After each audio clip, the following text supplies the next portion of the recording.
Check one, 1, 2.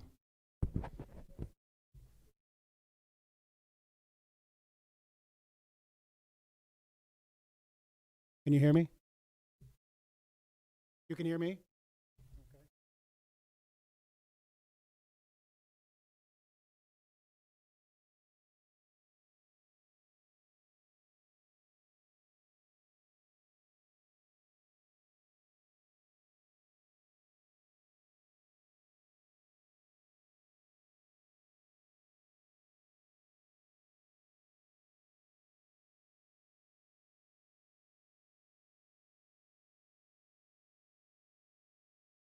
No, I can't hear you. Hang on a second.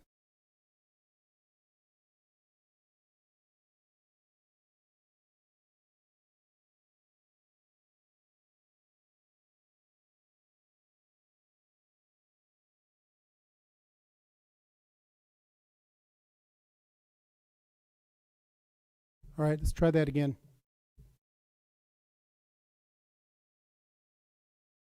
Okay, keep going then. Let me see what I can do.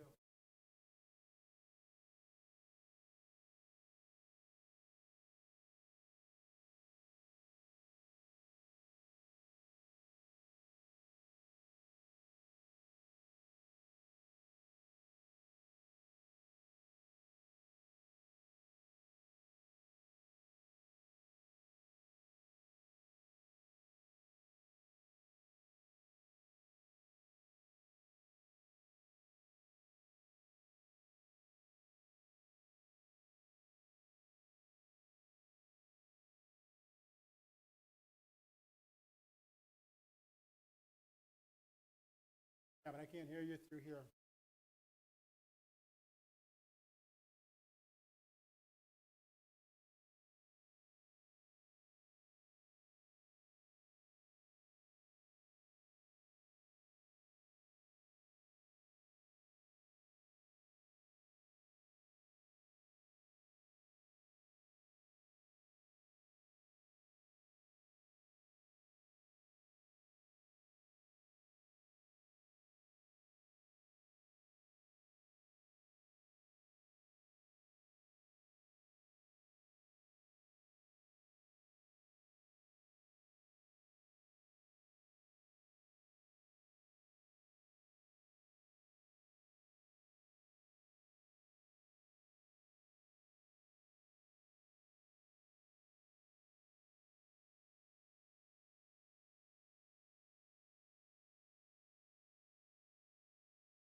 I assume you can hear me. I'm going to have to change that same system. That must not be right. I know, but just keep talking then, okay? Don't stop.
this afternoon. I guess Jesse is gonna be on the Zoom, so if she is.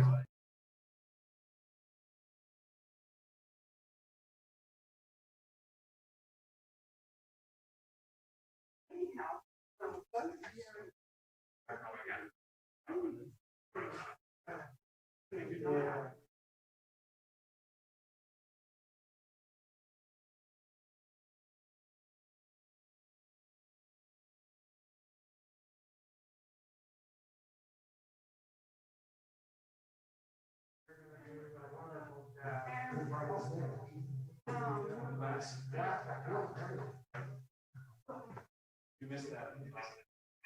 Oh, yeah.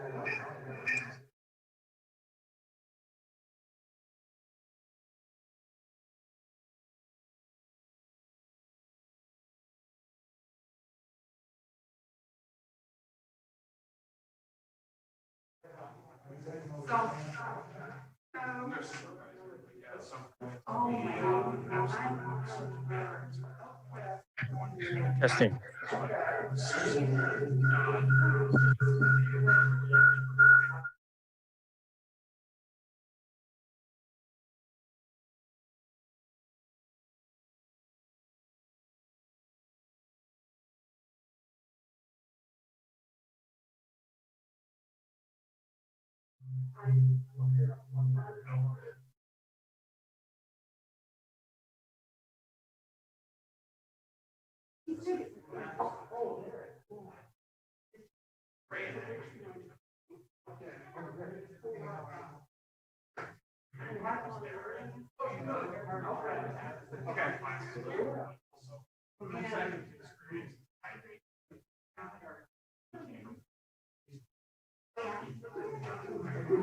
Testing. 1, 2, 3, testing.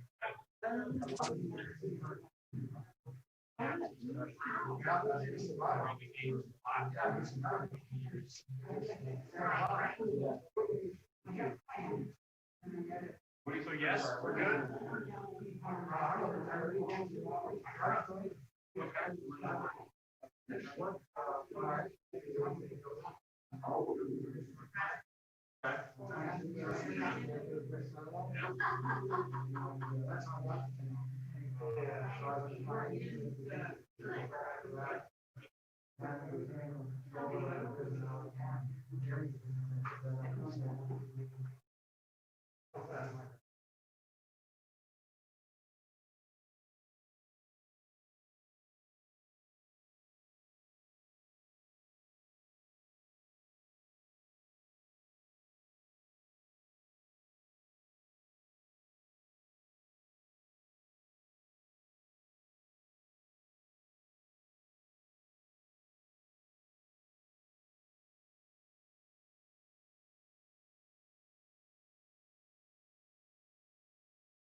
Maybe started looking into, like a component instead of a. People that you know, I guess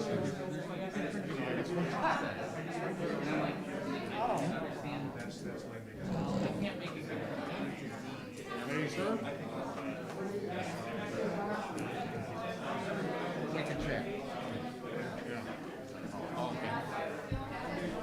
We're going to start the meeting in 1 minute. 1 minute. Oh, yeah, yeah. Already voted. Maytag. Hey, Carolyn.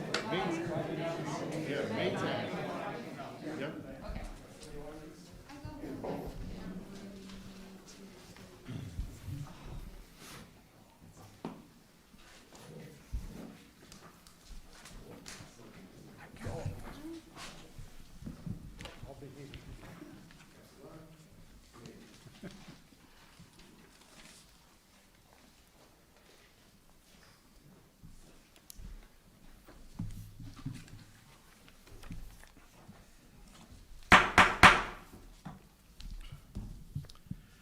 Good evening, ladies and gentlemen, and welcome to this special joint meeting of the DeKalb City Council Committee of the Whole, along with our Finance Advisory Committee, August 17, 2020.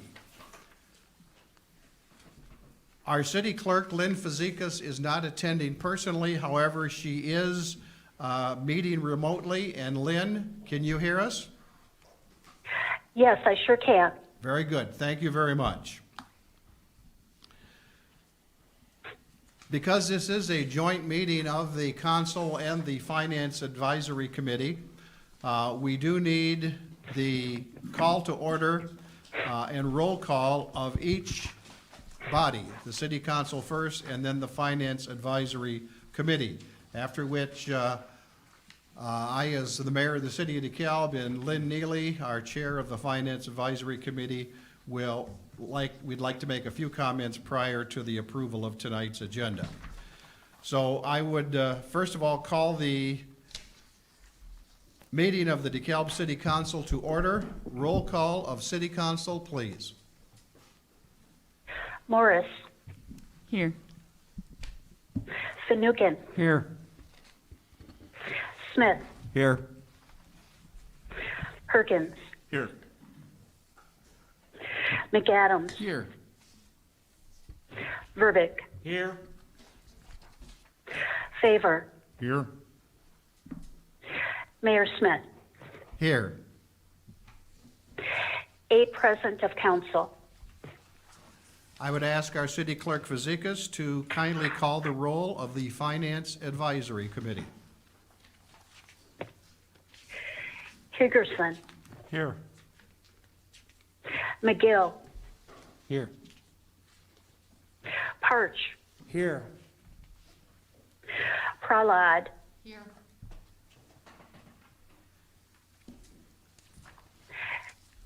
is Member Prahlad not there? I'm here. Yeah, here. Thank you. Tarazinski, Here. Washington, Washington, Neely. Here. I have 6 present of the Finance Advisory Committee. Thank you, City Clerk Fazekas. A quick side note, Titania Washington, one of our new members of our Finance Advisory Committee, notified me that she does have a family medical situation. She's going to try to Zoom in tonight, so we may see her late. If not, we hope that things are well with Titania and her family this evening. Prior to our approval of the agenda, and prior to our getting started this evening, I'd like to, first of all, welcome Lynn Neely, who has assumed the role of chair of the Finance Committee. And I'd like to welcome our 2 newly appointed members of the F.A.C., Titania Washington and Lance McGill. As we visited about their interest a few months ago in serving, I indicated that we'd put them to work right from the get-go. After glancing at tonight's material, I suspect they caught the drift. Now, I know Lynn would like to make a few opening remarks, and I'll keep mine brief. As we concluded the 2019 year, we felt good about the state of our finances, bolstered by some key personnel reductions by our city manager and strengthened by our projections in a variety of areas. This city council was pleased to budget a 2020 year-end that provided, even surpassed, the 25% surplus reserve. Then earlier this year, COVID reared its ugly head. Tonight, while we work with the best assumptions, it's through the extraordinary work of Bill Nicholas that we've provided an analysis of just where we are. Our roadmap will undoubtedly present a rocky road with many a curve in the weeks ahead. But our fiduciary responsibility to the citizens of the city of DeKalb has given all of us the responsibility to drive forward on that roadway as best we can. So let's get down to work. Finance Advisory Committee Chair Neely. Thank you, Jerry. Let me know, is carrying okay? Okay. Are any members here or officers, representatives of F.A.C. 115? IAFF 1236? AFSCME 813? Okay, we have some union folks here with us tonight. There's a reason I'm doing this. I'm not picking at you. I want to express my great appreciation for this document that we are going to be working from this evening, this agenda. I feel it is extremely clear and quite comprehensive. It shows what our original plans were, the actions that have already been taken by some of the people in this room, the current situation, and then is quite honest about the fact that we have very many significant unknowns. More importantly than even the quality of this document is that it shows what a strong organization we have here in this city's government. It's wonderful because employees, staffs, the chiefs, I saw Jeff back there, yep. The city manager, the city council, the mayor, and the unions. Everyone has worked together to analyze this situation, to collaborate and negotiate with one another, and actually to make quite a few shared sacrifices. And I'm not trying to put you in a corner, union folks. I'm just saying you've at least agreed to talk, and that's fabulous. I'm really very appreciative of that. Now, as a result of all this hard work, we can make a plan to get this community through this rough patch that we're looking at for the next 18 months or 2 years. I'm fully confident of that because of the work many of you have done and clearly are willing to do. And even in the midst of this tough situation we're in, the document states over and over again what you've committed to, trying to keep the property tax level flat, our part of it, to patch the roads, to keep the vehicles reliable as much as we can, and to honor our pension obligations. I really sincerely want to thank all of you, and I want to salute all of you for the work and the sacrifices you've been willing to make here.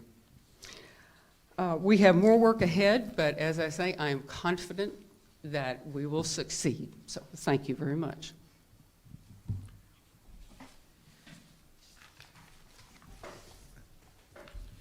Thank you, Chair Neely. I appreciate it. Our next item on the agenda is to approve tonight's agenda. Are there any changes or additions to tonight's agenda? I'm asking this of All members of City Council and Finance Advisory Committee. Hearing none or seeing none, I would ask for a motion to approve tonight's agenda. So moved. Second. It's been moved by Alderman Perkins, seconded by Alderman Morris. Any discussion? Roll call, please.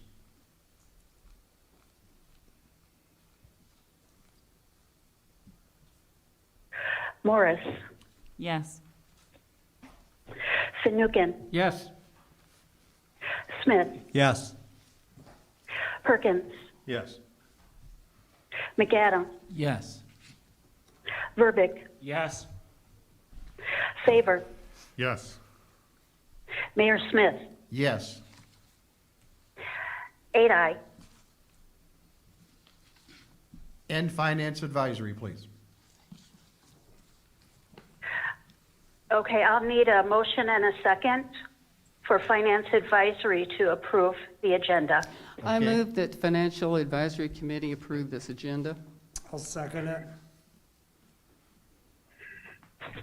So it was approved by moved by Chair Neely Yes. and seconded by, Parch. thank you, You're welcome. Higgerson, Yes. McGill, Yes. Parch, Yes. Prahlad, Yes. Tarazinski, Yes. Neely, Yes. 6 aye. Thank you. The agenda is approved as printed. We'd like to welcome those who are watching on Channel 14 on Comcast, Channel 3 on MetroNet, also those who have Zoomed in tonight. And we get to our next item on public participation. We do have one speaker who is on Zoom who would like to speak. Again, if anyone is in the audience who would like to speak during this portion of the program, kindly fill out a speaker request form, give it to our executive assistant, Bruce Scott, in the back of the room, and we will get you on. But you probably should do it relatively quickly because we have the one speaker on Zoom, and that is Bessie Chronopoulos. Bessie? Oh. Hello? Yes, if you would present your letter, Bessie.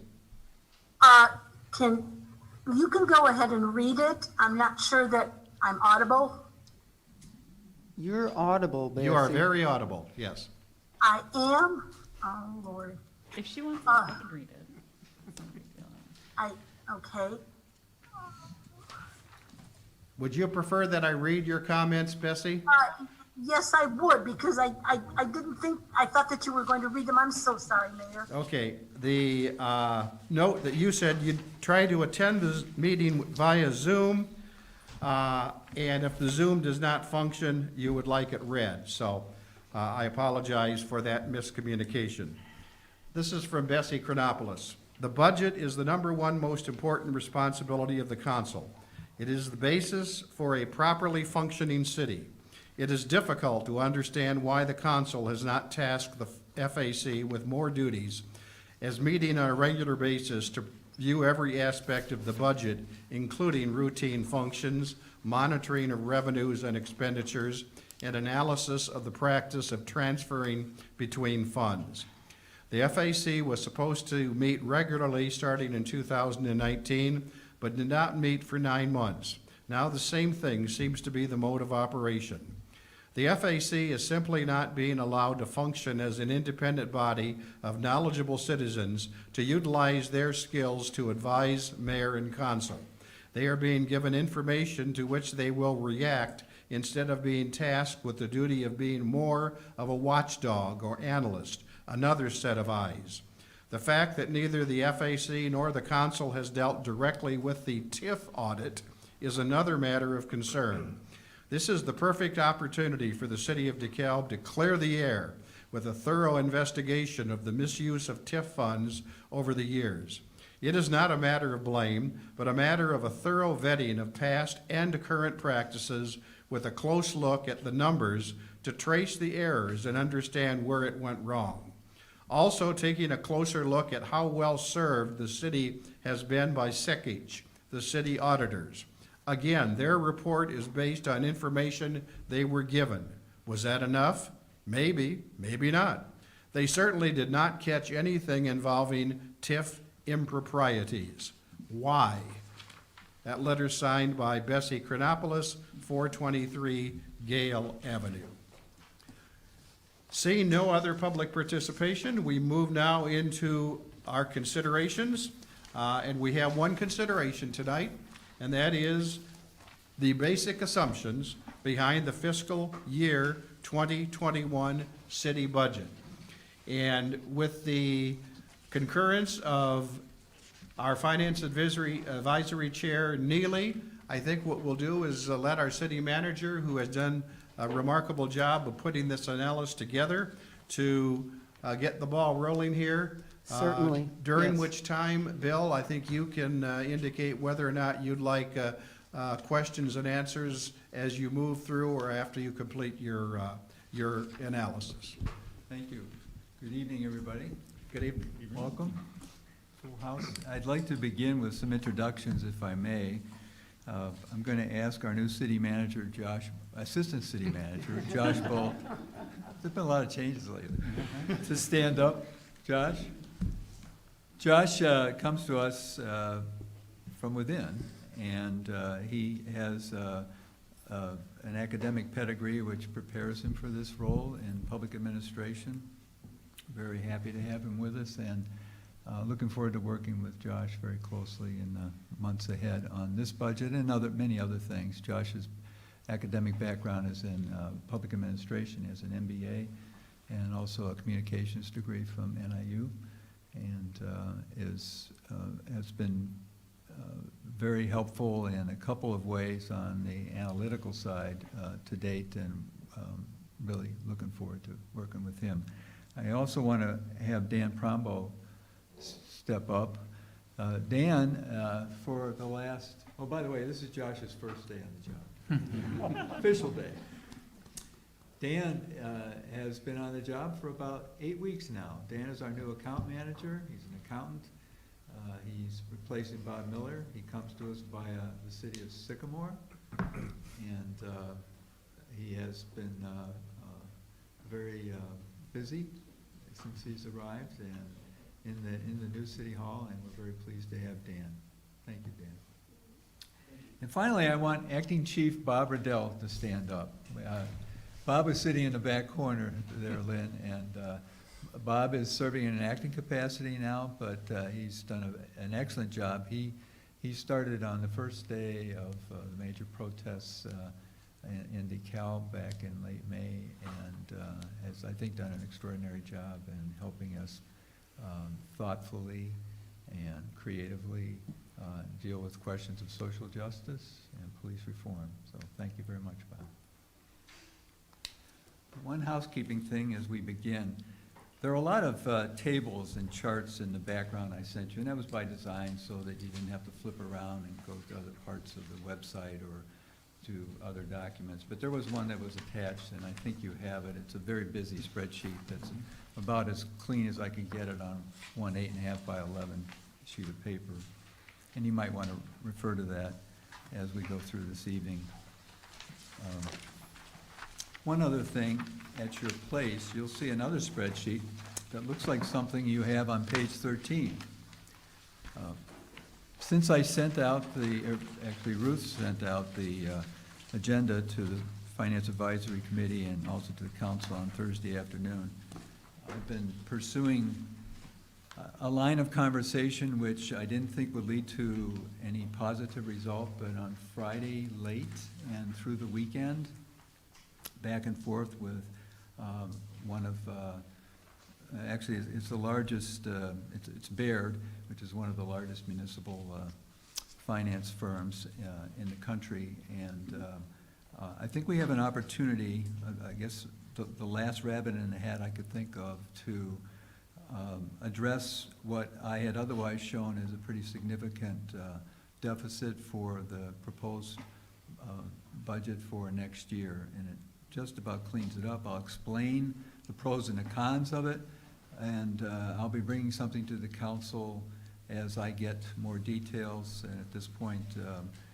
the devil will be in the details, and we're looking for some data in the next couple of days. But it's promising, and I'm happy to report that at this time. And for people watching, looking in, we can get this up on our website after the meeting. Okay. Well, you'll be pleased to know I'm not going to walk us through all 18 pages. Some high points I would like to touch on, and then I'd like to engage the council and the Finance Advisory Committee in some Q&A or extended commentary on any of the assumptions that I've laid out.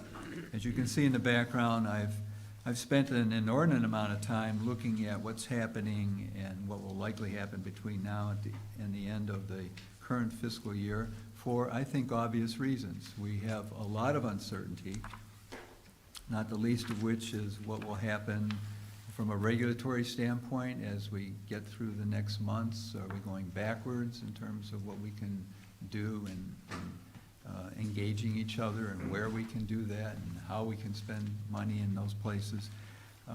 Another thing is when or if we will get a more accessible and regular access to testing, good reliable testing of the virus, which is impacting us so severely.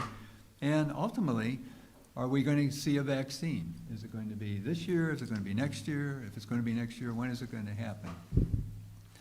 And related to that is, will we see any federal dollars in DeKalb this year? That's a key thing, and that is something I'll be skipping through over the next hour or so, or as long as you will have me address some of these things. Finally, and as you can see, I spent a fair amount of time talking about a structural issue which is exacerbated by the COVID crisis, but it was not caused by it. We have a problem which is, I guess you would say it's outlined in law at the state level, and that's how we fund our police and fire pensions. There is an actuarial method of calculation, which right now is having almost an exponential negative impact on us year by year.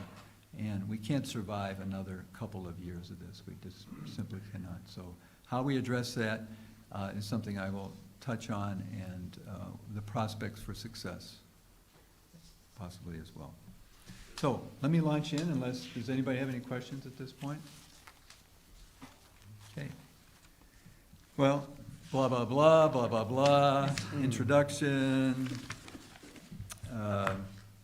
Let's start with the general fund, and let's look at where we stand now.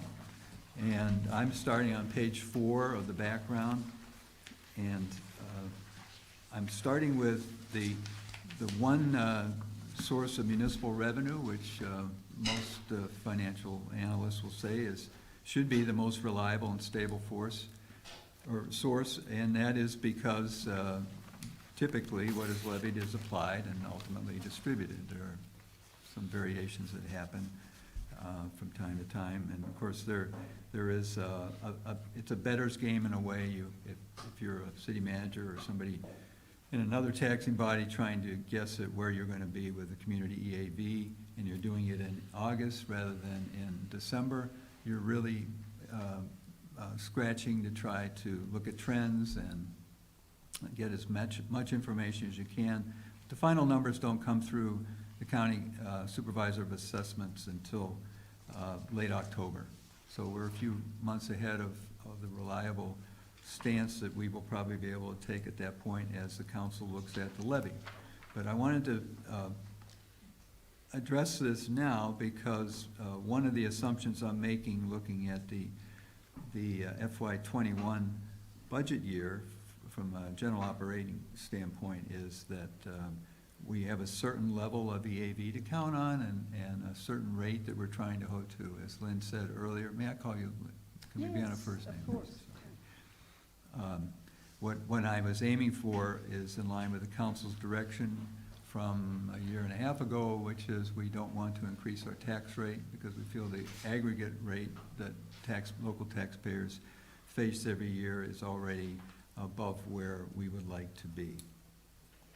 None of the city's property taxes, this is a telling comment, none of the city's property taxes that were levied in 2019 that are being paid now, and one of the last payments is coming up here pretty quickly, and collected for us are going to be used for general operations. In fact, we are going to fall short of what our fulfilling our actuarial obligation for 2019 just on property tax. We're going to have to dig into our general fund to the tune of about $1.1 million, give or take.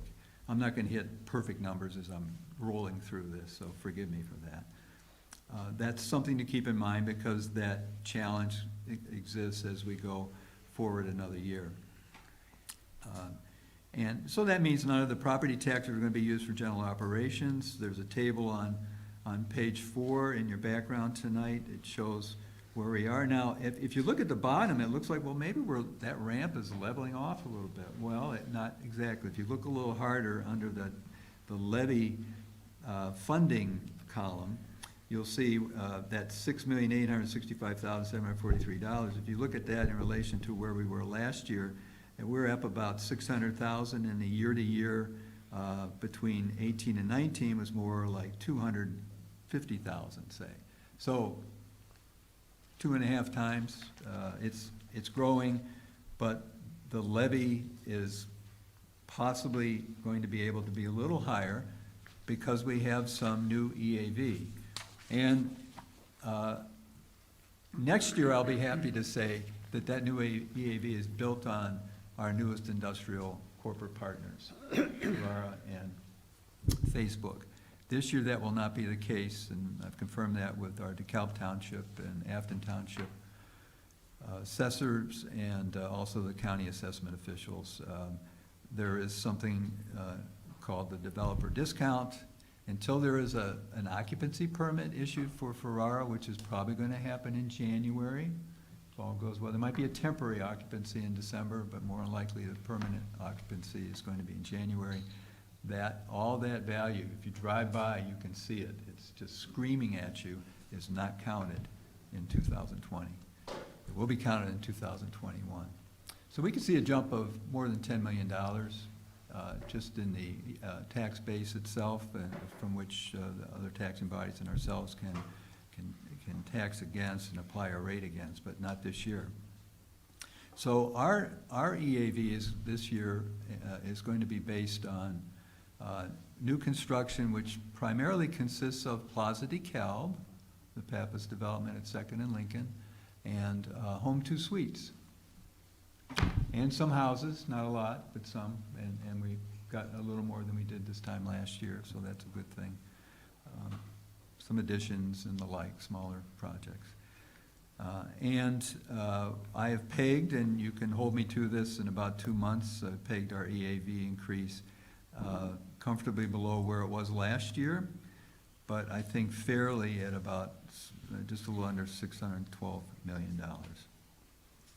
A 4.4% increase last year. Last year it was about 6.9. The township multiplier is going to be 4.09. We do know that. Okay, so if we're looking at this year as a precursor to next year, it's disappointing this year, encouraging next year in terms of the property tax base. Not disappointing, I guess I should say. It's disappointing in terms of our expectations, and they will be realized next year. Okay, there's a very busy table on page 6, which shows all of the various revenues across from 2017 to the present, and also looking forward into 2021. And that's something you may keep by your side in the months ahead as we go forward. I am making an assumption that the council will want to keep a flat tax rate, so as I look forward to what we're going to be able to raise from the general fund for meeting our pension obligations and also the library bond, what I'm proposing is that we basically in 2021 pay a portion rather than all of the library bond, because the obligation has increased, out of the general fund. And then also I'm banking on the fact that we'll get about $500,000 from the federal government in CARES Act funding.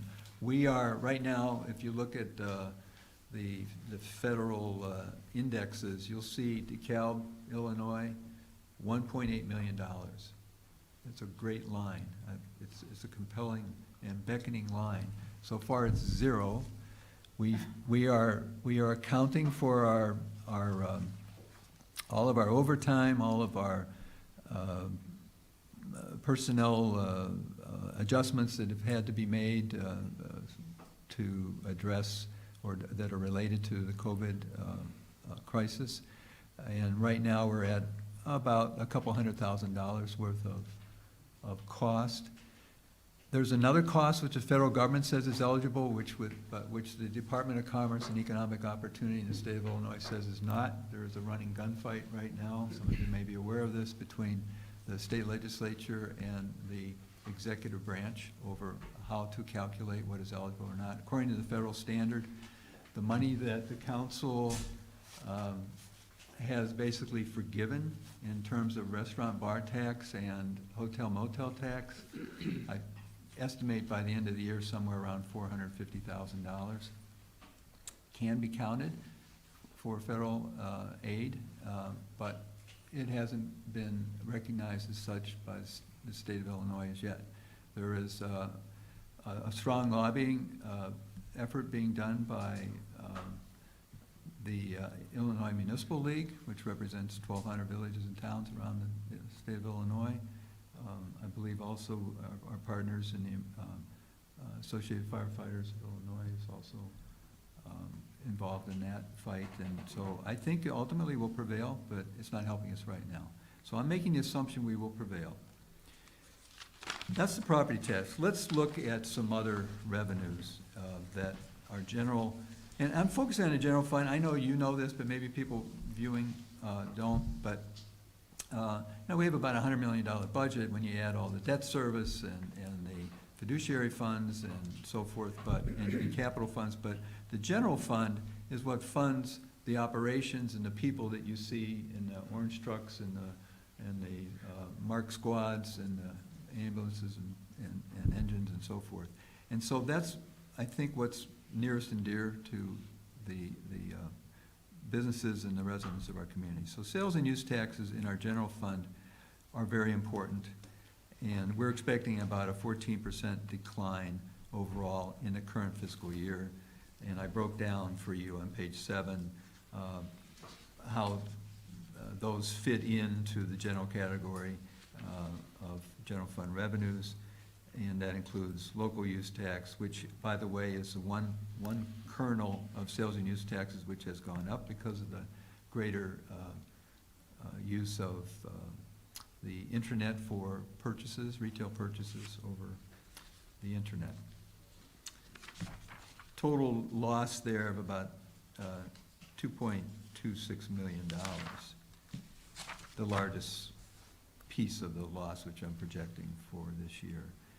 Gross receipts tax is probably the one that is best known to most people, is utility tax that we pay on gas and electric, and that is down just a little under $400,000. Intergovernmental revenues, that would include, by the way, the federal revenues that I was talking about. And so I'm making a guess there. I show you, if we don't get the CARES Act allotment this year, we'd be down a little over $900,000. If we do, and we get it all, or not 1.8 million, but about all that I think we could qualify for at this point, which is about $750,000, we'd be down about $162,000.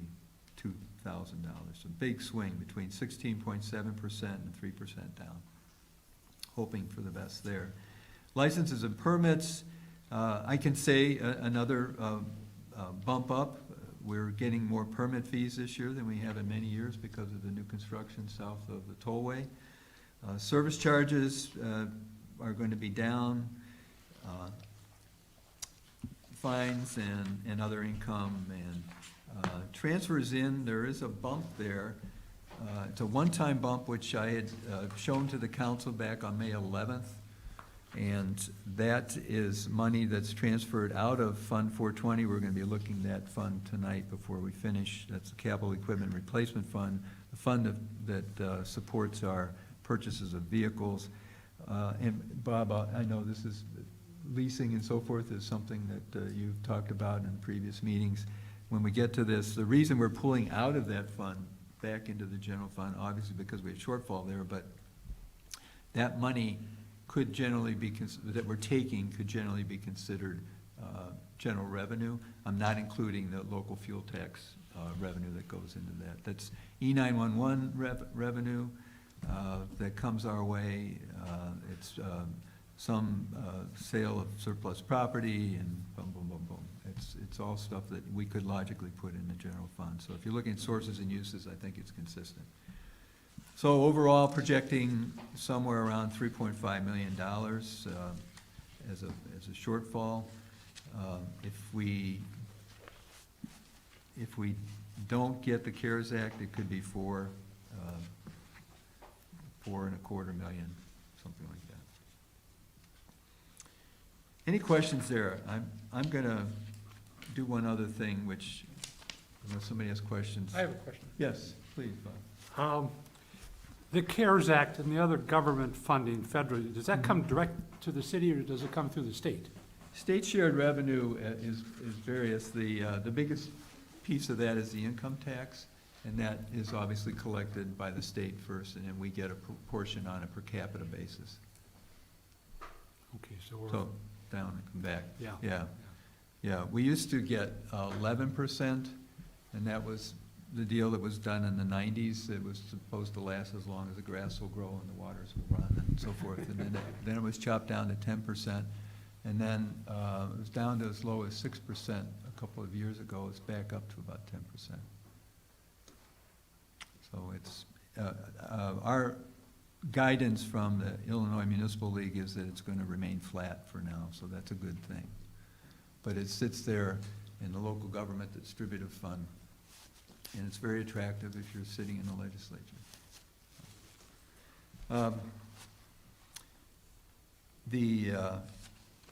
One of the reasons why we are only down $3.5 million projected for the end of FY20 is a collaboration that I'm pleased to report. Lynn, you touched on this a little bit.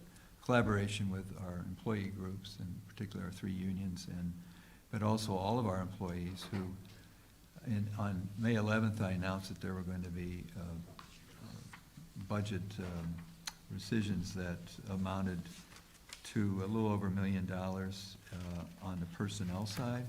There was also going to be some fund savings for the water fund. Also, we cut commodities by about $50,000. That's not a big category overall. About $380,000 from contractual services, and the total of all that was about $1,439,500. So that has made it possible to show that at the end of this fiscal year, we're estimating a loss of about a little over $2.1 million from the general fund reserve.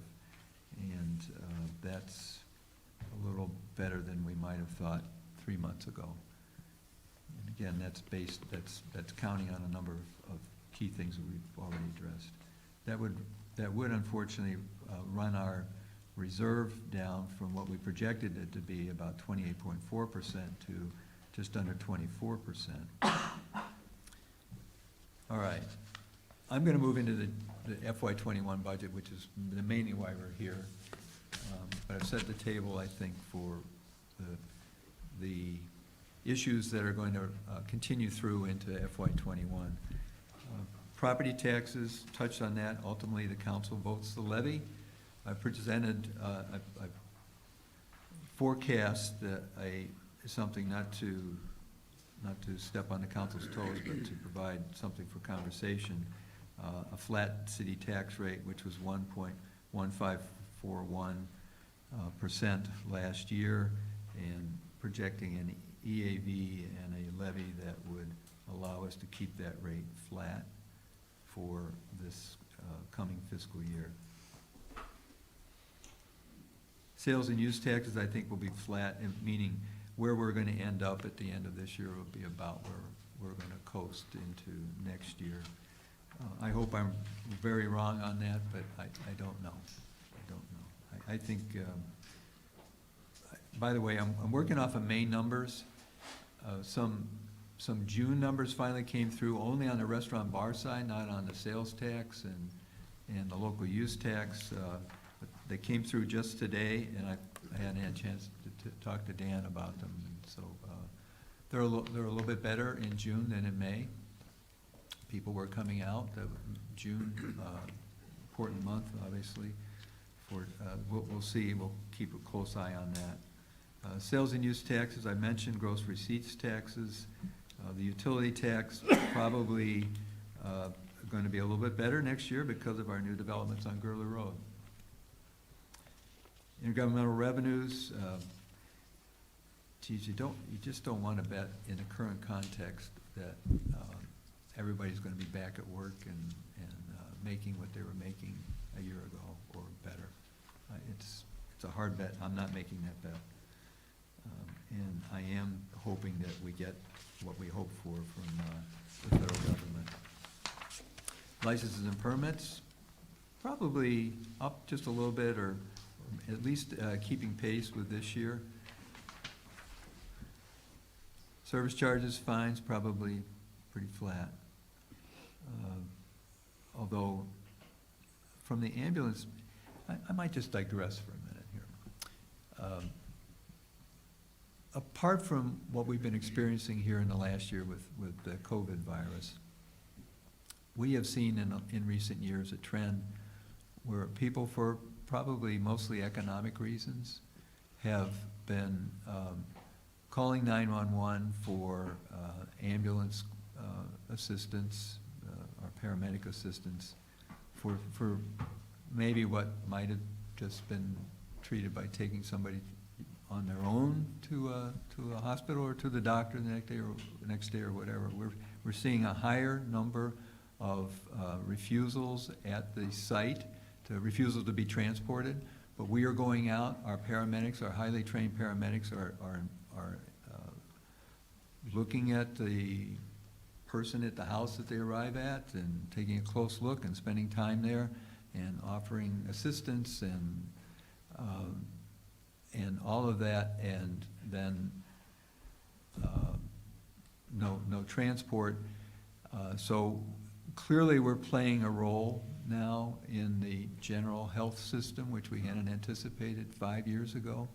And I think it's increasing. We're running a lot of calls, and we're happy to do that. We dare not fail to do that. But that's not only tapping our energy and taxing our capability, but I think it's a trend that's going to continue. So keeping that in mind, our rides our calls may be up, but what we can charge for may not be significantly up next year.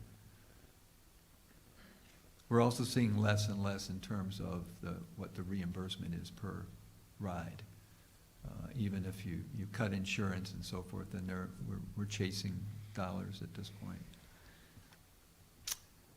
Okay, to start with, the personnel costs are the largest costs that we have in the general fund, and again, I want to call out our organized labor groups and and all employees, but particularly our organized labor groups who constitute most of our labor force. And we have had constructive conversations about where we might be this year. I'm not going to say, because this is a matter for collective bargaining in all cases, and we're going to sit down with all three. We have already, all three union locals that serve us and most of our employees, and the conversations are very professional, very cordial, very on point, I would say. Everyone knows the crisis that's facing us, and I think we're going to all benefit from the result of those conversations. So I appreciate the time that's been spent and will be spent on that. Even with that, it's not possible to look at FY21 and think that we can reduce our personnel costs beyond what I proposed without cutting service. And I don't say that as a philosophical point. It is just true. We're stretched right now. About 18 months ago, we took a big cut out of the management level. We took 12 bodies out of the budget on May 11th.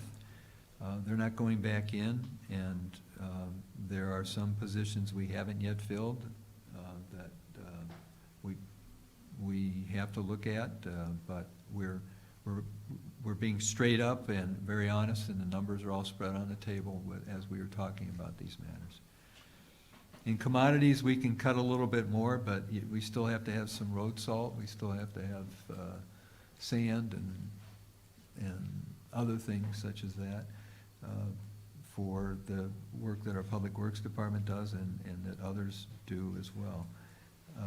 Contractual services, a further reduction is projected that would be down about 12.6% from what we thought we would be just 6-7 months ago. No change in the equipment. It's a very small category anyway, and that's just for some basic parts and such.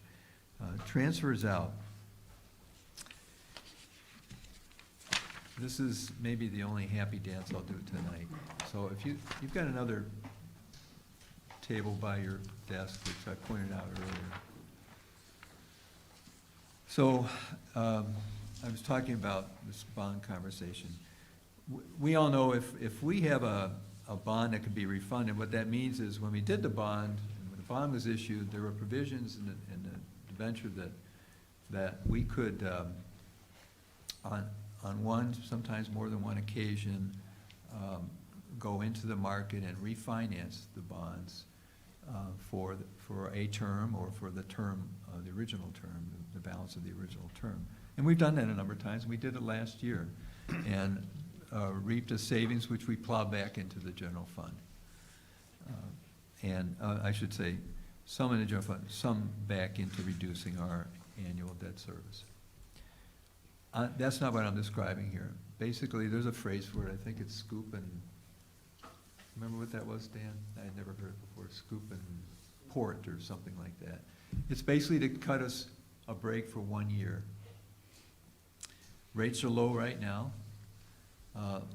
As we look at our, if you had the budget in front of you, maybe some of you do, if you go back to the debt service table in the back of the budget, you'll see we have 4 GO bonds and 1 TIF bond. The 4 GO bonds together demand from us in the next, in FY21, $1.8 million of debt service support. I think we can take $1.5 million out of that, leaving only $300,000 that we have to come up with this year, and probably about $1.5 million going forward, so even a slight reduction in the years ahead. And that's because of the favorable rate environment right now, and because it's understood that what we're basically doing is re-amortizing it and spreading the term out. That means we'll pay. I don't have the data in front of me. I'm working with a bond house, as I said. Next couple of days I'll see that.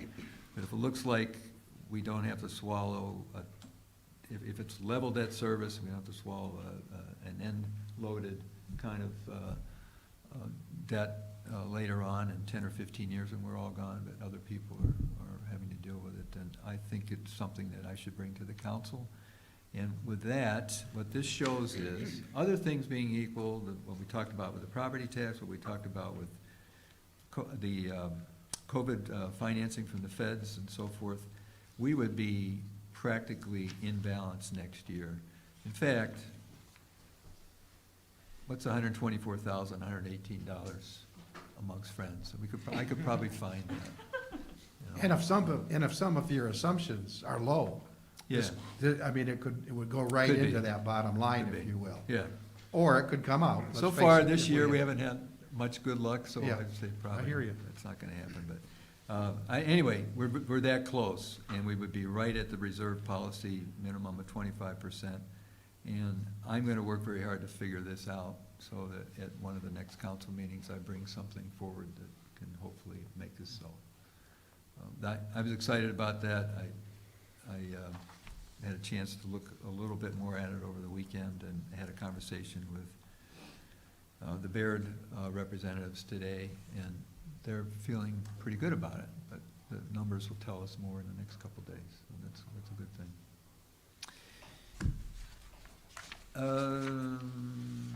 Gonna stop right now and see if we have some questions. Bill, I want to get back to that bond and your discussions with that, about the bonding company. And again, I want to look forward 2, 3, 4 years after the Ferrara and Facebooks are built out. We've suffered over the years with a reduction in our bond rating because of the way that folks look at budgets. The addition of those two companies, what will that do as it relates to those ratings and our ability to do what you are suggesting we might do with the bonding company? Well, there are other people in this room can speak to this, but my opinion is, from my own experience, is that there are a couple things that the bond rating agencies are gonna look at.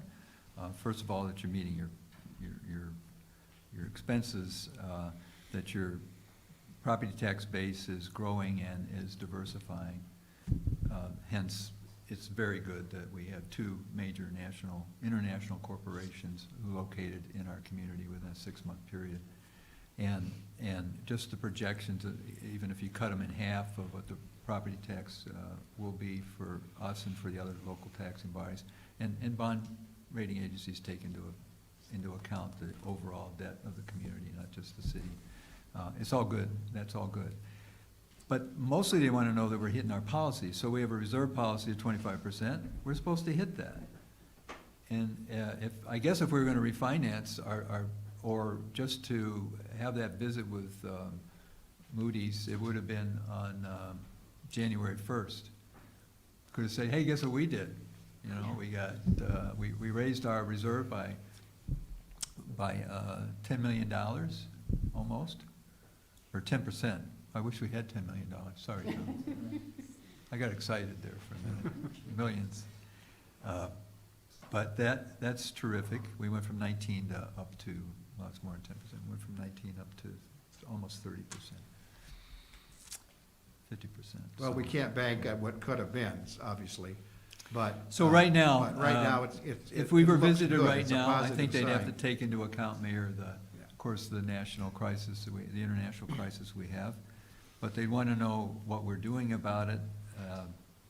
Are we taking steps to watch our spending and to hunker down, and what are we doing to find new revenue and, again, diversify the tax base? I think we've got the big three going for us right now, and I'm thinking this 1-year hiatus, and if we can tackle with our allies at the state level on the pension crisis, if we can tackle that, and then a year from now we can see the end of that, or we can see a solution to it, we're sitting in good shape. Thank you.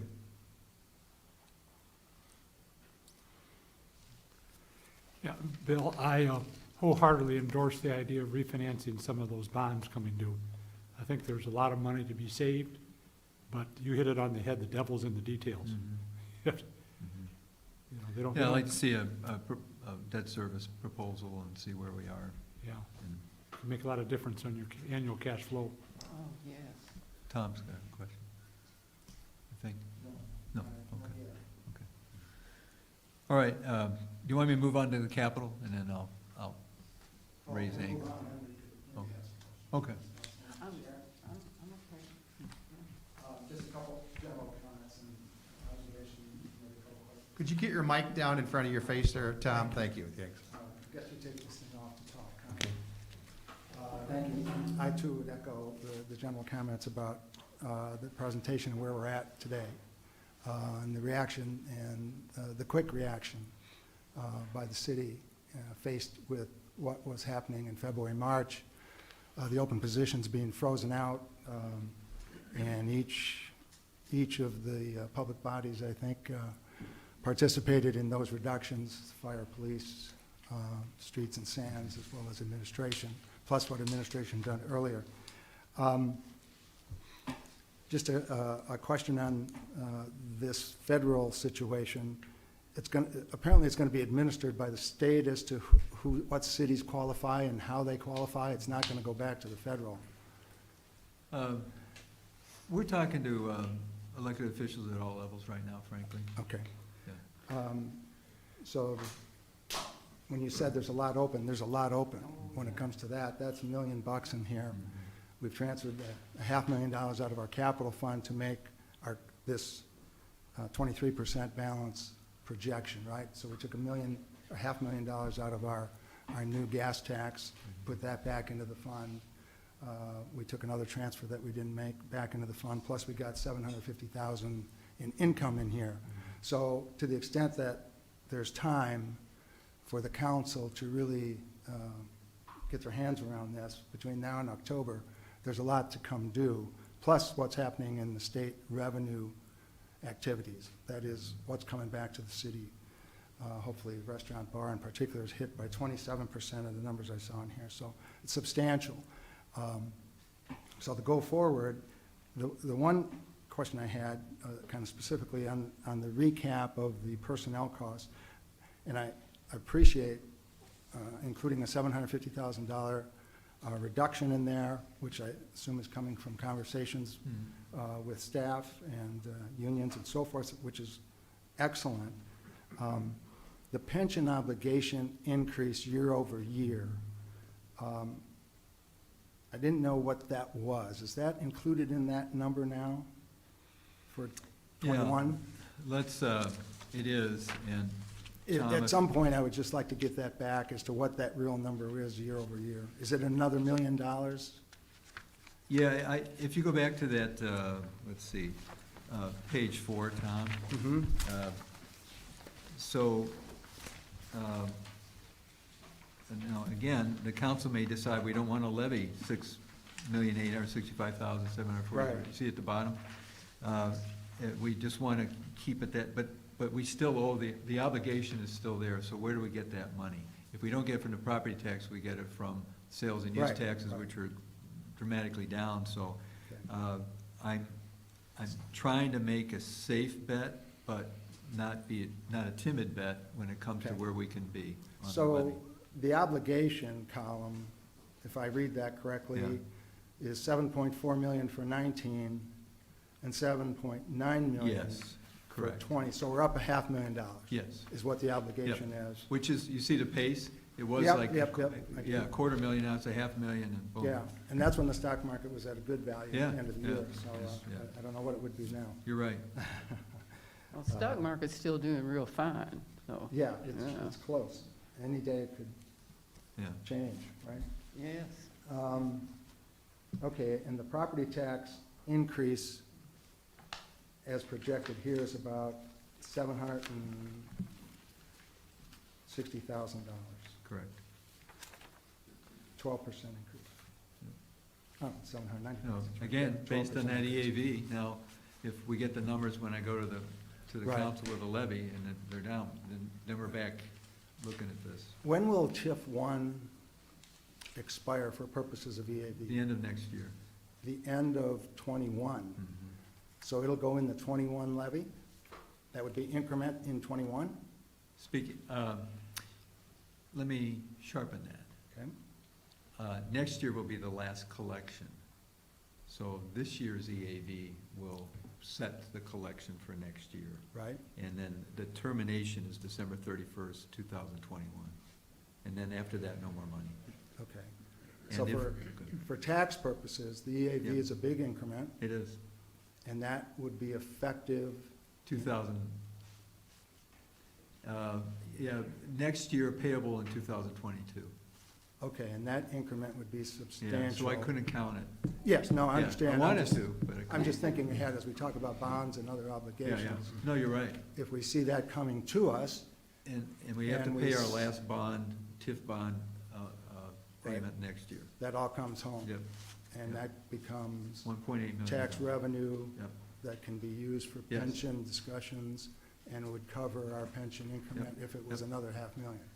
2022 should be a good year. Yeah, I mean, Okay. Other things being equal, we're not at war in some place and whatever else, but.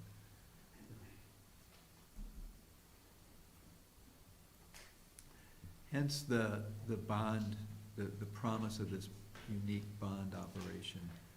It's a 1 year, it buys us next year. Is it simply that? Is it That's it. just a Yeah, 'cause foregoing we- one payment? Yep, it's just the one. And I never heard of this, but what are you doing if you're selling bonds? You're looking for opportunities, and one of the things they try to sell is our pension bonds. I think that's a big risk, Oh, yeah. and it's not recommended. Well- Although it's possible. I mean, some things could happen where you get lucky and you look back and say, "Phew, boy, we made it," but I don't want to, this isn't our house money here, so, yeah. Well, just one point on the debt.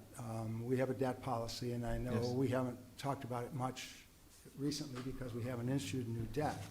But the last set of covenants, we were right up against the maxes for the city debt and community-wide debt. So it's something to consider, is how difficult it is to go more The debt. CAFR shows we're a little bit better, Tom. We're making, there's a little breathing room, but you're right, we're higher community-wide.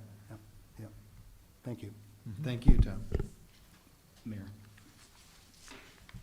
Alderman Verbeek. And I think it's important to point out along the way that even though the tax rate is remaining flat, that we are needing to capture more dollars. So your dollar percentage increase will be 4+%. So even though we're keeping the rate flat, we are asking for more money. So just to be clear on that. Yeah, it's a bigger levy, no question about it. Right. Yep. Other questions, I'm sorry, about the. I was just pointing that Oh, okay. Alderman Verbeek wanted to talk. I was trying to catch Jerry's eye, that's all. Any other questions at this point? Are you willing to let Bill continue? Absolutely. I didn't mean to interrupt you, Bill. Can we go to, I'll take you quickly through the key capital funds, if I may. And these are the capital funds that were on the table last year. We were looking at how are we going to fund road repairs and how are we going to fund replacement in our aging city fleets. And so I've picked those out again.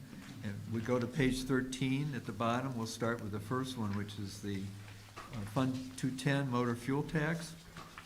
So we have two kinds of fuel taxes that we'll be talking about tonight. One is the state of Illinois fuel tax, which you pay at the pump, and it's charged against the gallons pumped, not about the price of gas, so it's all about the gallons pumped, and right now it's going to be down because there aren't as many people traveling or not traveling as far and so forth. Nevertheless, that motor fuel tax has been very important for our street maintenance program, and also we've been stockpiling it, portions of it for the last couple of years for some big bridge repairs that are going to be done in 2022. The design work next year, the actual work in 2022.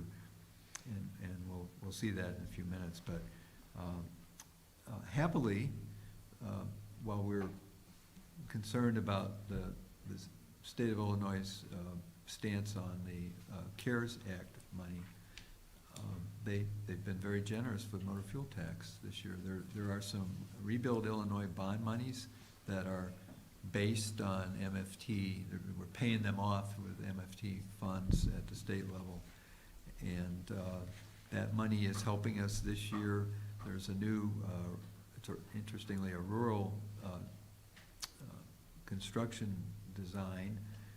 It's the new Afton Road, which runs just on the east side of the Facebook campus, and it replaces that Kriegel Road north-south axis. And the design work is going on thanks to this MFT money, and next year the road will be built. And also, we've been doing some cost shifting with our MFT money and our local fuel tax money. And the MFT money went up for us about $500,000 last year with a 19-cent increase statewide for the tax you pay to the state. The council in December last year raised the local fuel tax by 4 cents, 3 cents of which went into the repair of roads, and a cent of that went into our fleet maintenance. So, Fund 210, if you look on page 14, you see what we're expecting to try to accomplish. We are going to put some of that into street maintenance, about half, in effect, of the street maintenance budget for next year will come out of the MFT fund, the other half out of the Fund 400, which I'll get to in a minute. We have some other projects that are state projects. We're also participating with some MFT money on the widening and upgrading of Peace Road from the interchange north to Route 38. It's going to be a 4-lane section when it's all done, and better shoulders and better intersection movements. And that design work is going to start.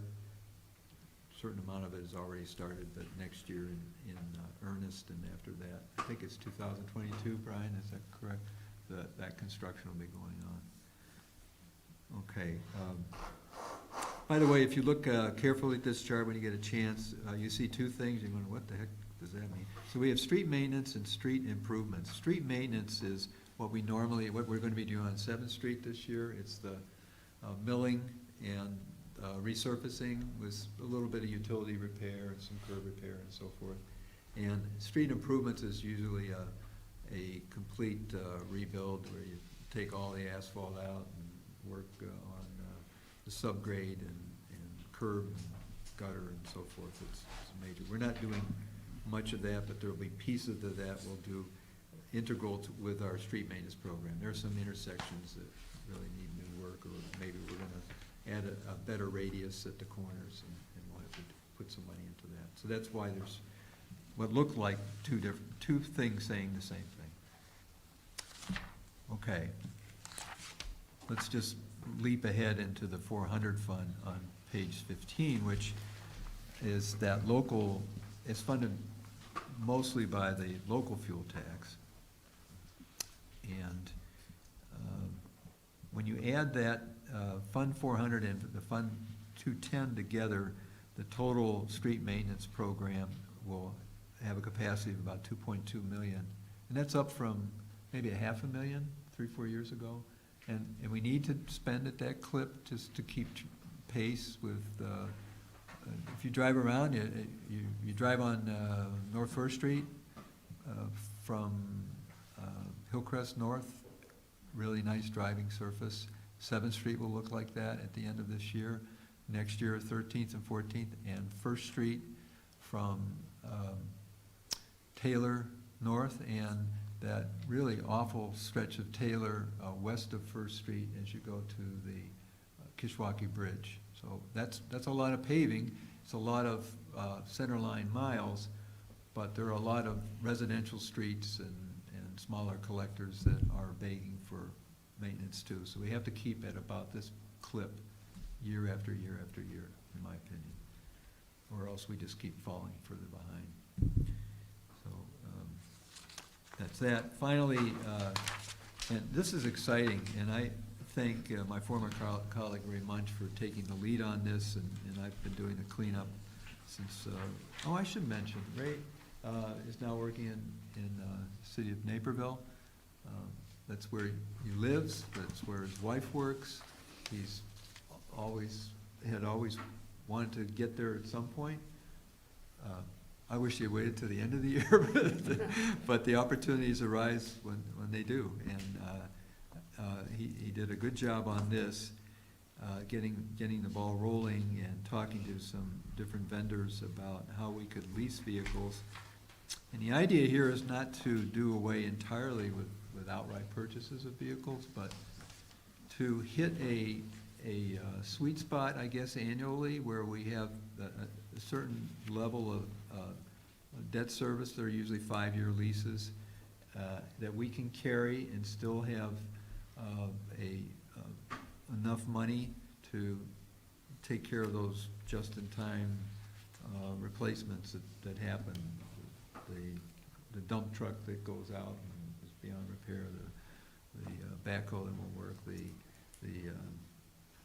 and even one of the bigger ticket items such as an engine that ultimately needs to be replaced. It gives us a chance now to plan more thoughtfully, and Bob, I appreciate your support for that approach. You can see the numbers that are working out. If you look at this on page 17, we were initially looking maybe a year ago at buying 7 or 8 vehicles, and we would have pretty much exhausted the money we had on hand. If you look at the FY21 budget, we've got 13 vehicles and 2 really big items, an ambulance and a tandem axle dump truck, all for that amount, which is a cash flow saving, although over time what we have to do now, and I'll be projecting this out for the 5 years, to see what we can spend on an annual basis on other things, or what we can do to increase maybe the leasing, but within a certain range, so we're never caught short in terms of our lease obligations. That's a plus, and again, I'm thankful for the help I got on that.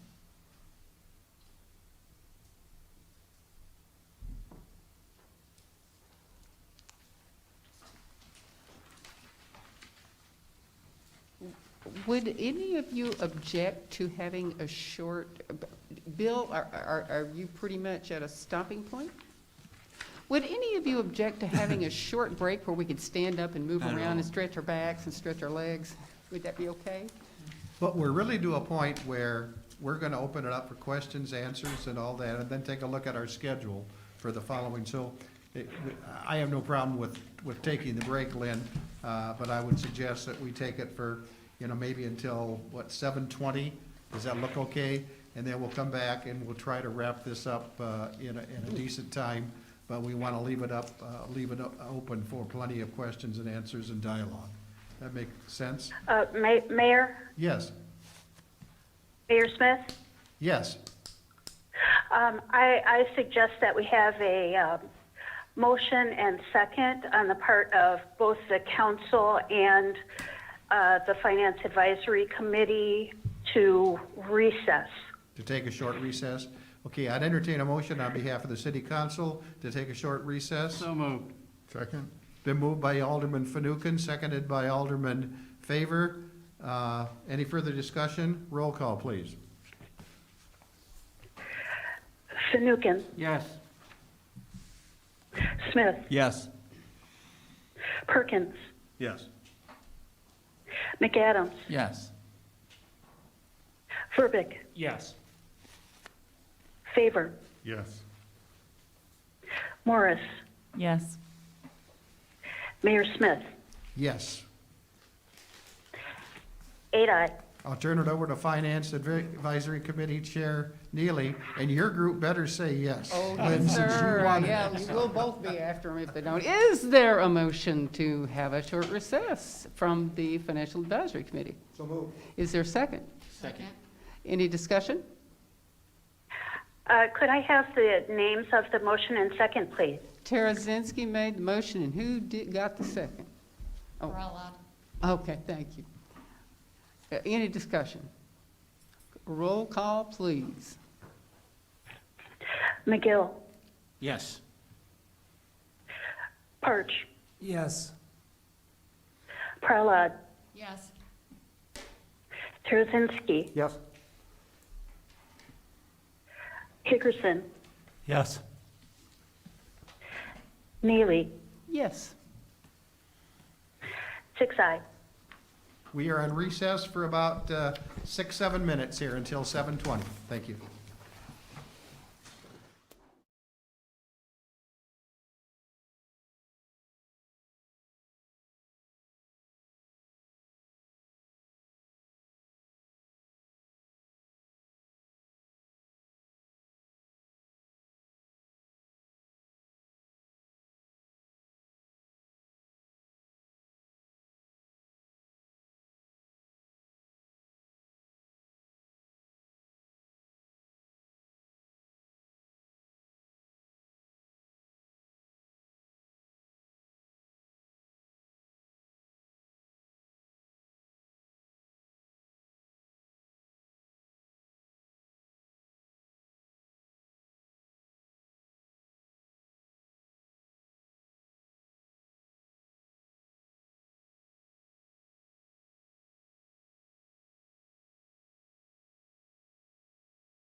Okay, folks, 1 minute, 1 minute.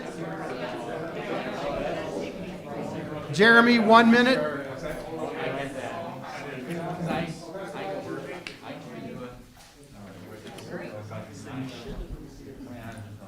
You seem to be under the mistaken impression that I have any control over these people. What's that, Lynn? You seem to be working under the mistaken impression that I have any control over anything. I got a gavel at home, I ought to bring it next time. Yeah. That's right. Now it's like, oh, wait a minute. Oh, yeah. Sorry. Yeah.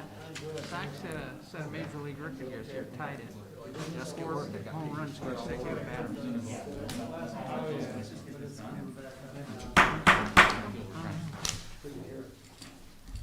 Okay, good evening once again, ladies and gentlemen, and we are back in, after a recess.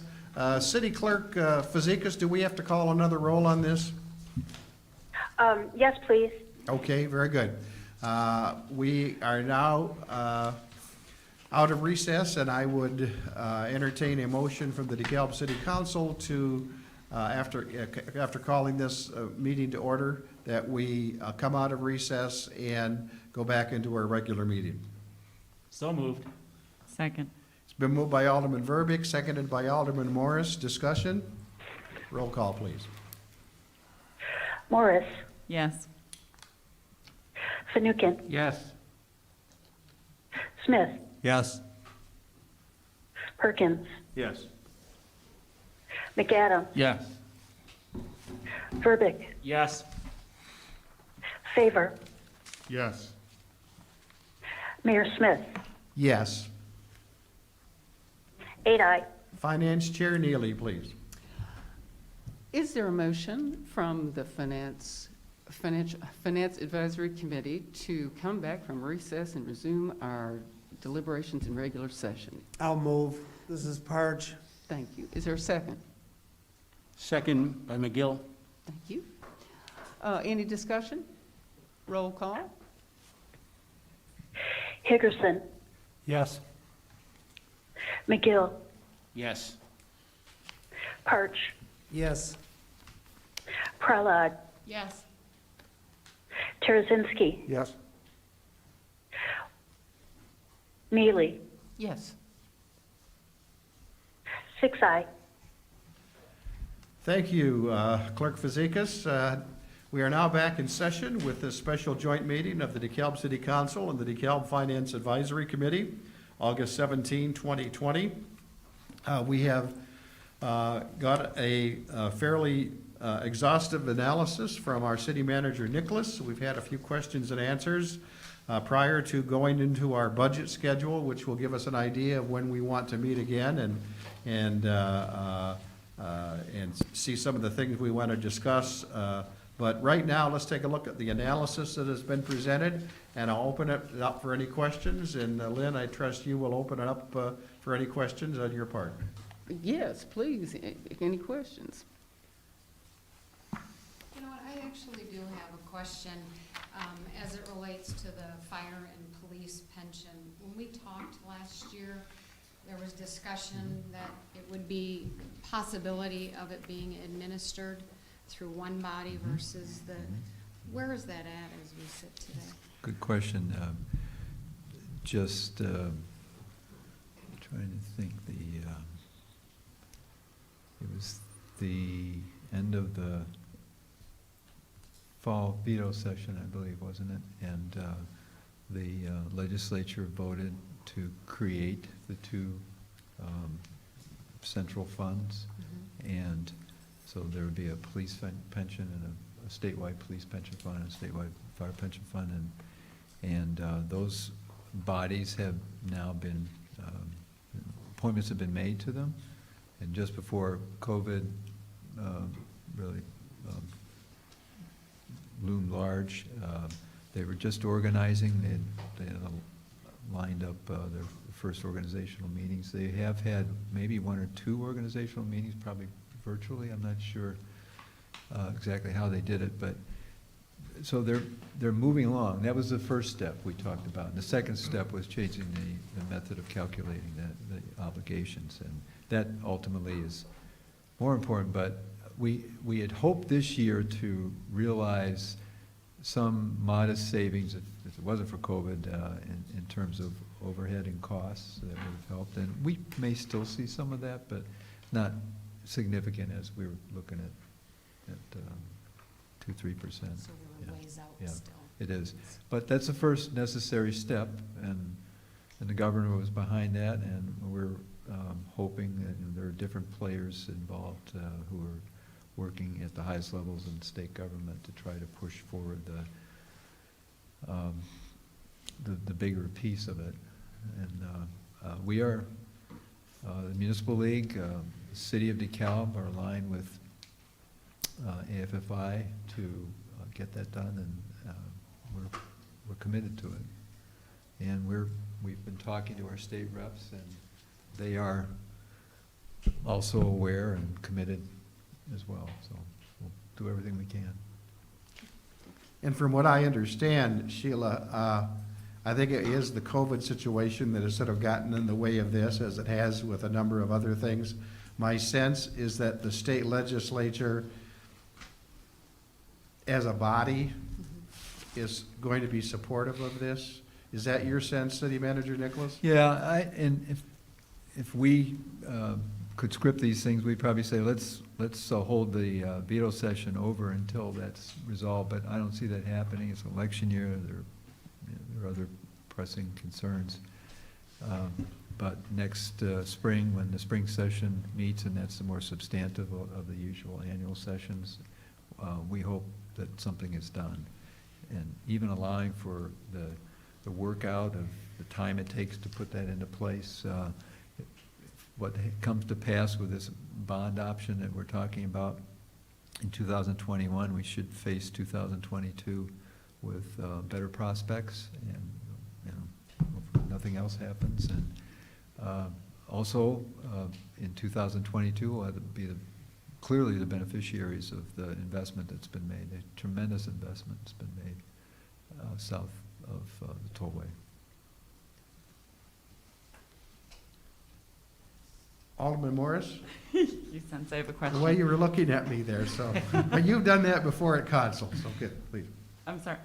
please. If- Would if you like? it's okay to take Yeah. my turn per question, all right. So I have one two-part question and then a second question. So the first question I have is for the Financial Advisory Committee. I'd like to know your thoughts on TIF moving forward as it relates to our budgetary decisions. That's the first part of that question. And the second part is for Bill, so I'll just your thoughts on TIF moving forward and how it's going to impact our budget in light of the forensic audit, et cetera.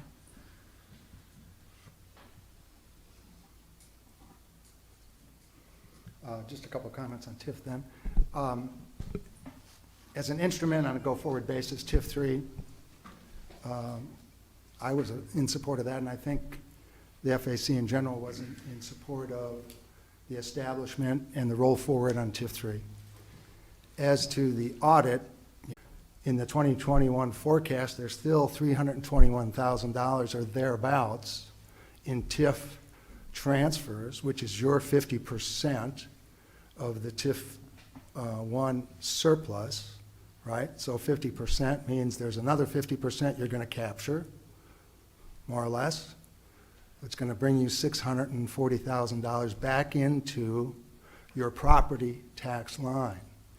Therefore, when you think about property tax and how that discussion goes, you should consider bringing that back and thinking about that as a consideration in that discussion, as well as the new properties coming on in future years. So those would just be my observations. Are there any, council committee, do you think that we should probably add to the way that we are guiding this from a financial perspective, from a best practices perspective? with TIF moving forward, do you have recommendations as to guidelines that maybe we want to change as a body, as a council, to be more cautious? Chair.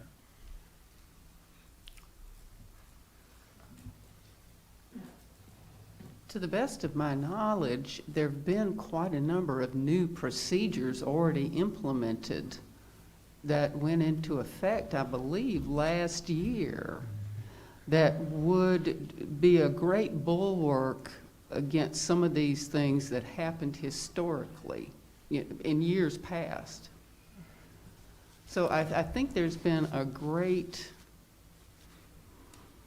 progress has been made to prevent any such of these things recurring already. And of course, we hope for even better and more improvements, but there's been quite a number of good things set in place already. So my second part for the first question was for our city manager. And so I guess I just wondered, you know, as you're moving forward with this budget,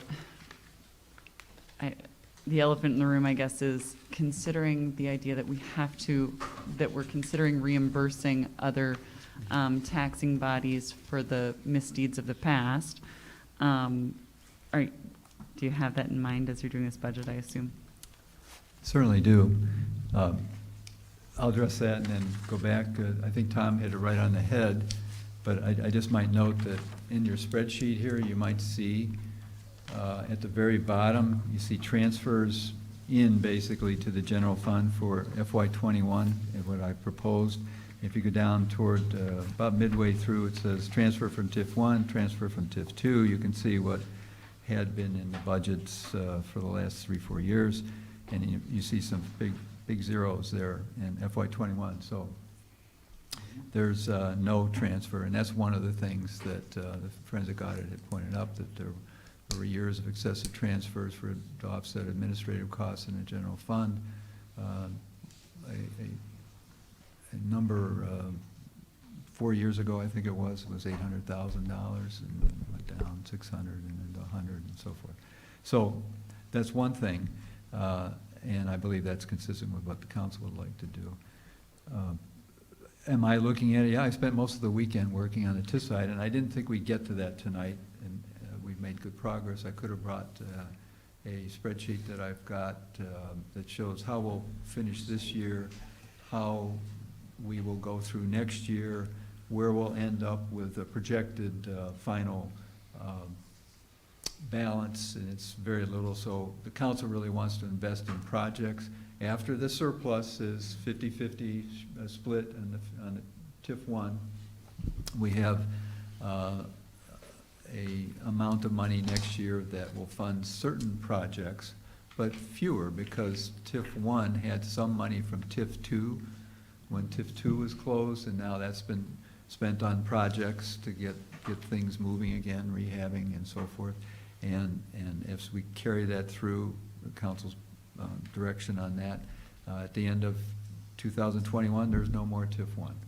And it's just TIF 3. So we'll go from an annual revenue of about $7.2 million in TIF 1, and then that goes away. And as Tom said, then all of the EAV then is counted by all the taxing bodies, and we and other taxing bodies will be able to have, dare I say, a conversation about looking to reduce our aggregate rate. Everybody, you know, kicking in, doing something like that, still meeting all of our obligations and so forth. But the other thing is that TIF 3 is going from 7.2 million to 350,000. That's where we'll be probably in TIF 3 next year, and it goes up maybe 25,000 a year to a maximum somewhere around 500,000, maybe a little bit more in 20 years. So it's going to be a limited TIF, and it's not going to be able to provide any more surplus if you want to do projects and the like. But it will still be useful. It's a downtown TIF. Facade improvements, things to make us look more attractive, more welcoming, working on some accessibility concerns that still exist in an older downtown area and so forth, that type of thing. So yeah, it's very, you will see it. It wasn't on the agenda, but I'm happy to roll it out anytime the council wants to see it. And I've been sharing this, we're having some ongoing conversations since the last joint review board meeting with other reps of other taxing bodies, and in particular the school district. And so I've been in touch with the attorney for the school district who was hired specifically to represent the school district with the city, and had conversation with that person over the weekend. Email conversation. Very nice. So my second question is for the Financial Advisory Committee. So I'd like to know, I guess, what are your thoughts regarding the TIF audit, the forensic TIF audit's results, and our relationship with our, with Sickage? With what? With Sickage, Oh. the city auditors. So yeah, I'm trying to understand, should they have noticed that something was amiss, or no, or what are your thoughts on that? Carolyn, I didn't know we were gonna be talking about TIF. I certainly I'm read that sorry. entire audit and took good notes on it. It's sitting at home. If I'd known it was on the agenda, we can probably, I can give you more information the next time, but Sure, okay. that was one of my questions, how Bessie commented on that, like, should they have caught it? And I don't remember what, what I thought of it, but. Tom, would you or Bob like to speak to this about the auditor's role, the legal responsibility of an auditor? Well, I spent some time in audit and SOX type stuff, so counsel from a controller's perspective, but yeah, they have a responsibility to, obviously, to do a general review and make sure policies are followed, and that the financial results reflect those policies backed up by substantial testing and review, right? Probably not our role to try and rationalize some kind of legal circumstance to the extent that they saw the revenue, that was apparent, it was in the records, and it was presented, and it was part of the audit. Yeah.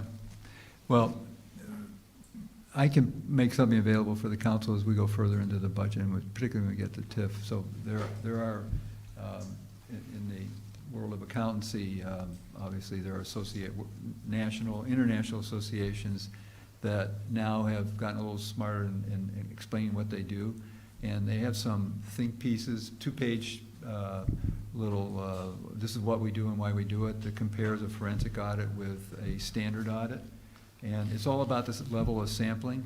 In the case of the TIF forensic audit, every shred of paper that had anything to do with the TIF program in the 10 years that they were expected to review was reviewed. And then they could still ask questions, well, it's not here, but can we get it back can we get something from the contractor? Can we get it from a property owner? And so we did that, and it took well over a year to do that. Everything that could be known was known in the opinion of the forensic auditors that was available in the way of documentation. That's not how the annual audit is done.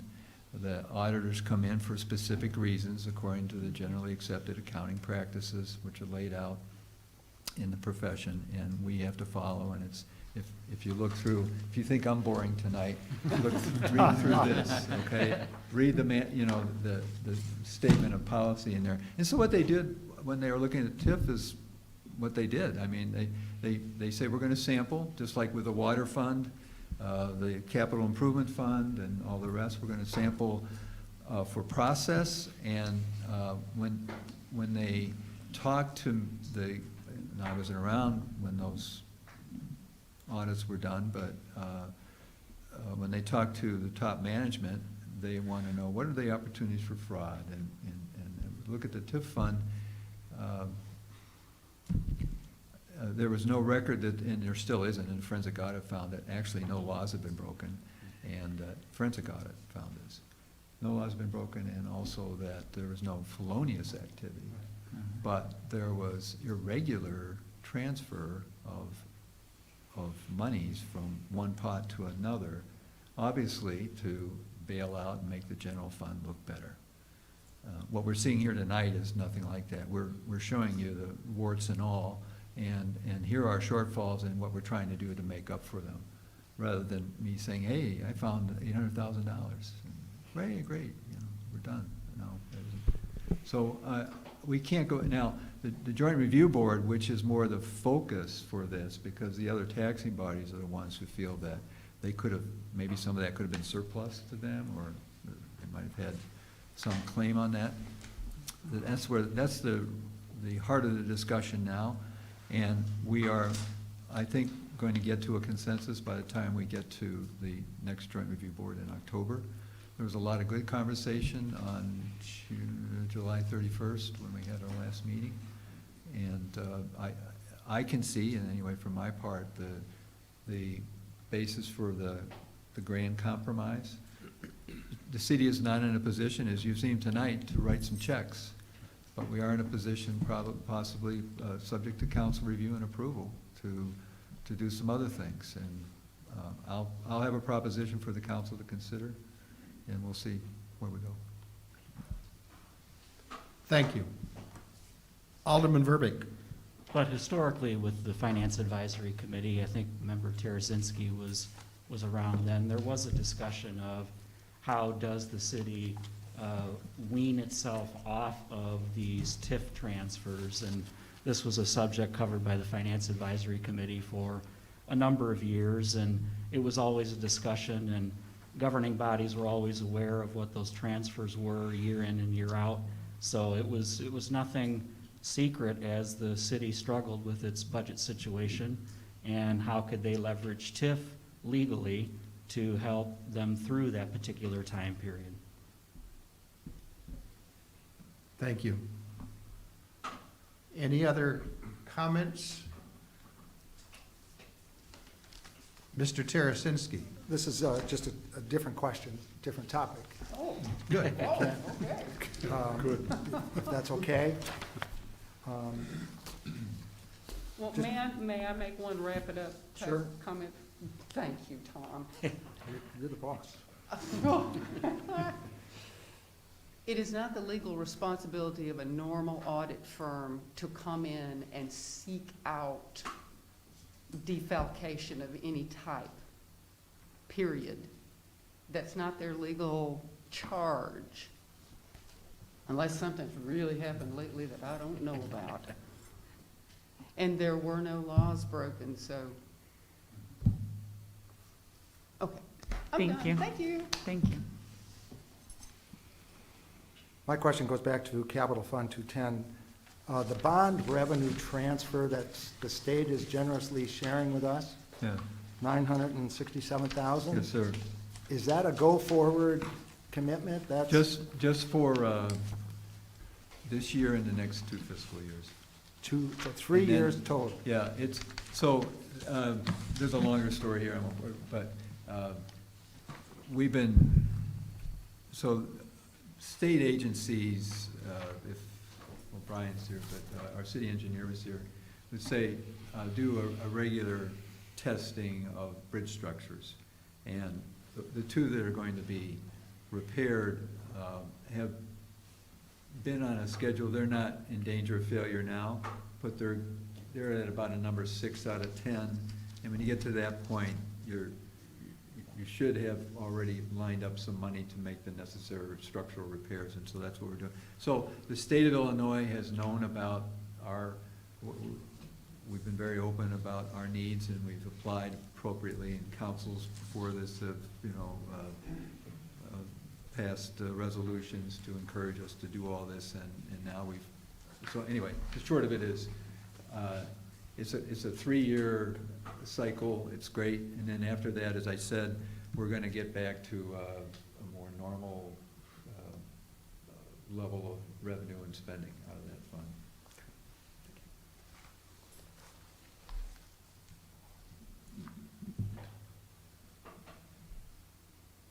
Any other questions or comments? We've looked at, Alderman Verbeek. Yeah, circling back on revenue and the opportunity that TIF is providing us with that growth in EAV in addition to the new business and industry we've attracted to the community.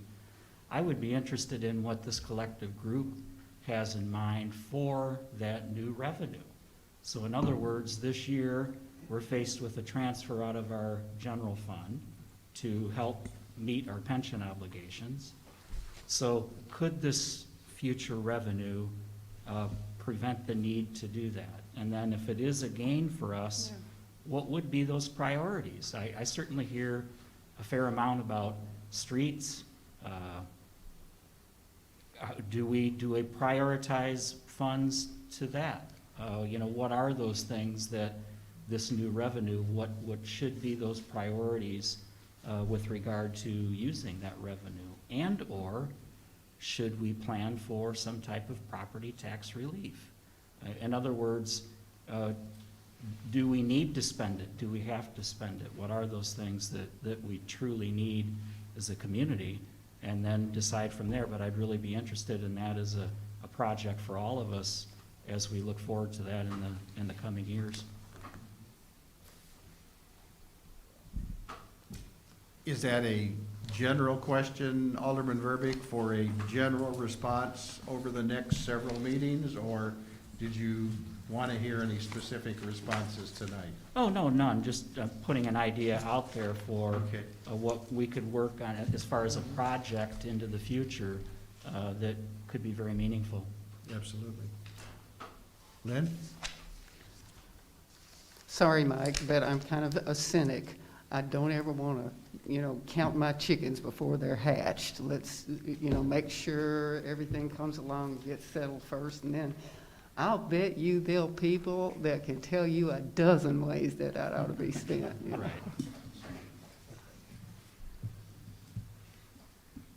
Okay. Any members of the Finance Advisory Committee or the DeKalb City Council have any additional questions this evening? Bill, I want to thank you for an excellent analysis. Hope everybody's had a chance to look at it. For those of you who are watching at home or listening on Zoom, I do hope you have the opportunity to go and take a look at some of the background material that our city manager has provided. The City Council had approved at our last meeting the FY 2021 budget schedule, which is listed on the next to last page of our backup material. Are there any immediate problems with any of those dates, Yeah, generally speaking? Mr. Mayor? Yes. Mr. Mayor? Yes. Go ahead, Bill. You want me to take care of this? Yeah. Alderman Alderman Fanouken. Fanouken pointed out appropriately that if you look at the schedule, I don't know what was in my mind when I did this, but I was thinking, like other national holidays, that the Veterans Day observance would be on a Monday. It's not. It's on the 11th. Is that correct? Everybody? Ruth? Everybody? So Monday the 9th is open, so that would be then the meeting when the council resolution establishing the truth and taxation hearing would be approved. Say that again. So if you look about the middle of the budget schedule on page 18, Yes. you go down, it says Tuesday, November 10th. I was Mhm. thinking Monday we were closed in observance of Veterans Day, and that's not the case. That Monday, we will be open for business, so that would be a council meeting night, November 9th. And so I would, in the parentheses, it should say November 11th is the observance of Veterans Day, a city holiday. Is that correct, Alderman Fanouken? Yes, and on the calendar of scheduled meetings, the council meeting is listed for the 9th. Correctly, okay. Thank you, my error. Sorry. So our meeting would be on On the 9th, the 9th. Monday, November 9th, right? correct, Monday, November 9th. correct. Now, a couple of years ago, there was something that we did where we met. Do you recall this? And it was not a legal meeting because it occurred on a holiday. Yes. Are we going to get into the same situation here? Nationwide, the 11th is the day. It's one of those, it's appropriate that the 11th, Okay, the 11th okay. day, the 11th month. I'm just trying to you know, make sure that we have this right then. So that would be Monday, November 9 instead of Tuesday, November 10. Is that correct, Alderman Fanouken? Yes, sir. Good, thank you. Any members of the Finance Advisory Committee? Any members of the DeKalb City Council? Clerk Fazekas, I think we're going to have to do a roll call on adjournment question for each and every member of the City Council and then for the Finance Advisory Committee, is that correct? That's correct. Okay, then I would entertain a motion from the DeKalb City Council to adjourn this joint meeting of the Committee of the Whole and Finance Advisory Committee. So moved. Second. It's been moved by Alderman Fanouken, seconded by Alderman Favor. Discussion? Roll call, please. Smith, Yes. Perkins, Yes. McAdam, Yes. Verbic, Yes. Favor, Yes. Morris, Yes. Fanouken, Yes. Mayor Smith, Yes. 8 ayes. Chair Finan- Neely. Thank you, I was about to jump the gun.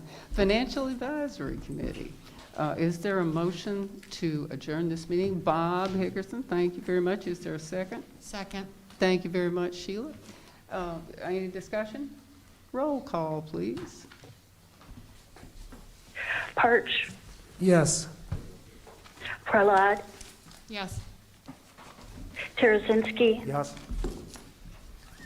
Neely, Yes. Hickerson, Yes. McGill, Yes. 6 ayes. Thanking everyone tonight in the audience and our City Council and our Finance Advisory Committee. This joint meeting is adjourned.